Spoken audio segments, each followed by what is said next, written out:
Hey, what's going on? It's Nick here from Ways of Wealth, week 23 of the market recap. If this is your first time here, we highlight key events that happened in the market over the past week. So if you learned something new, make sure to hit that thumbs up button. It helps me grow. If you subscribe, we do this every single week, so turn those notification bells on.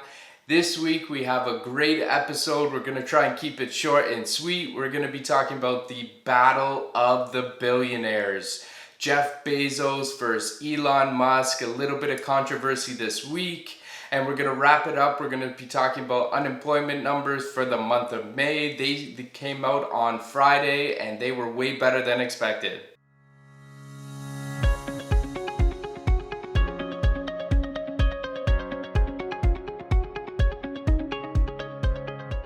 All right, let's dive into it.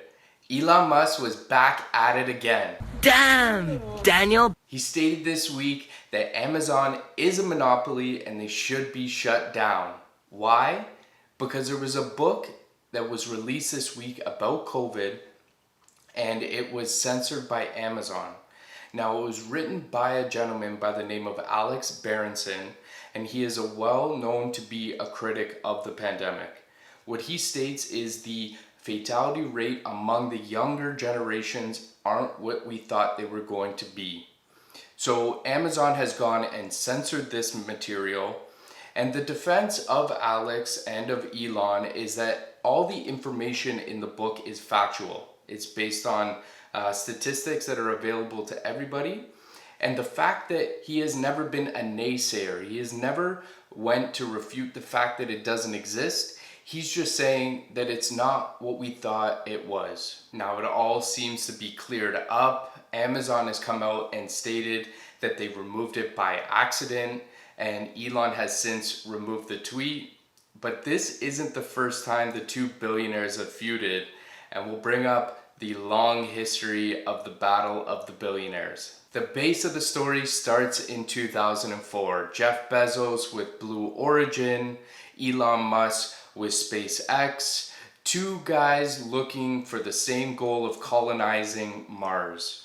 They both didn't have a rocket. They were both trying rapidly to develop these companies to be the first.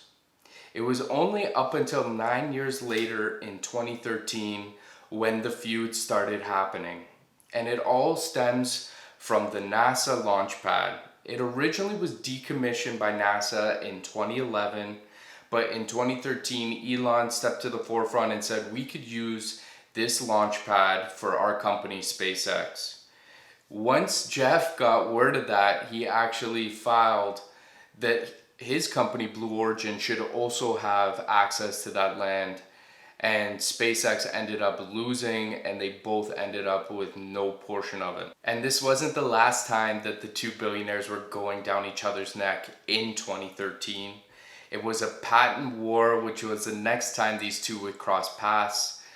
Jeff originally filed a patent for the technology for a reusable rocket, and Elon did not want to have to pay royalties, so they ended up going to court, and what Elon used was absolutely fantastic.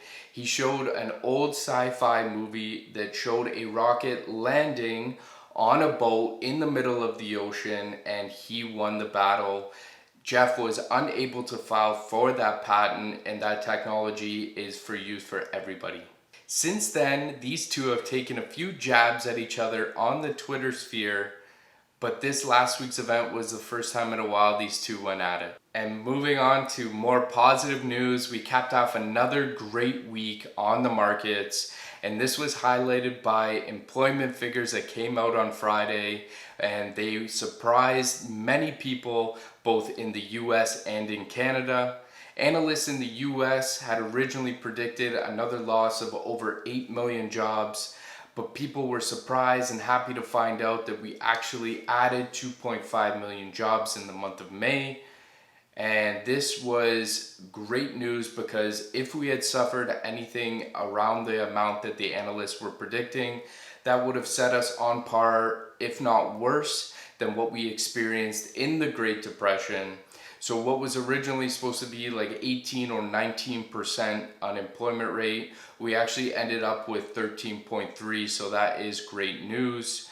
And we'll touch on Canada in a little bit, but we'll look at a chart right now that highlights what sectors and what industries benefited and which ones are still lagging. All right, let's take a look at what different industries fared for job growth and decline in the month of May. And we can see that the most positively impacted by the reopening of the economy is the leisure and the hospitality sector, seeing a growth of over 1.2 million jobs in the month. The next closest sectors were construction and healthcare, both adding just shy of 500,000 jobs. Government jobs took the most impact, losing just over 500,000 jobs in the month.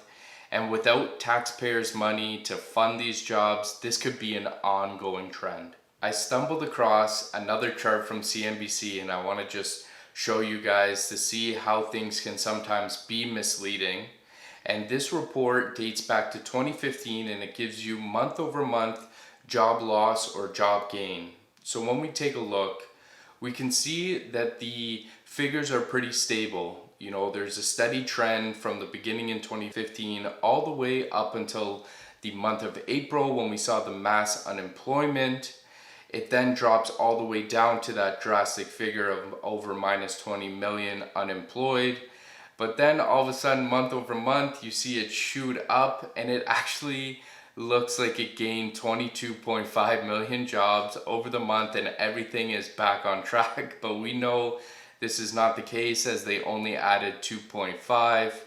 I think that this chart is very misconceiving, and I think it puts the wrong picture in people's heads. The best way to show the data would be as follows, and this chart shows a slight decrease in the percentage of people unemployed, whereas the previous chart makes it look like everything's normal. But again, who am I kidding? The S&P is at all-time highs, so what do I know? Canada also released their job report this week, and their results were much better than what the analysts were predicting. Following suit with the neighbors in the south, they added jobs, 289,000 to be exact. The analysts were predicting a job loss of 500,000. So that's good news. With the reopening of the economy, people are starting to rehire. The province of Quebec was the biggest benefactor. Now this province going through the pandemic was probably hit the hardest in terms of job loss, but they reported a 80% gain. 80% of that overall 289,000 can be attributed to Quebec. They added over 230,000 jobs, so that's a good sign there. This chart is a depiction of the Canadian employment numbers. As you can see, it's similar to the second chart that we showed on the US side of things, with that slight uptick. As for individual sectors, goods producers in Canada added 165,000 jobs on the month. And the next closest sector was the services sector, and they added about 125,000 jobs. So if we continue to reopen, then these numbers should only increase, and that unemployment percentage should decrease. And that's all for this week in the market recap. Again, I ask you, if you've learned something or if you enjoyed the video, please give me a thumbs up. It helps me grow. And if you haven't already, please subscribe, turn that notification bell on. We do this every single week. Thank you for tuning in. I appreciate that. Have a great week on the markets. Happy trading.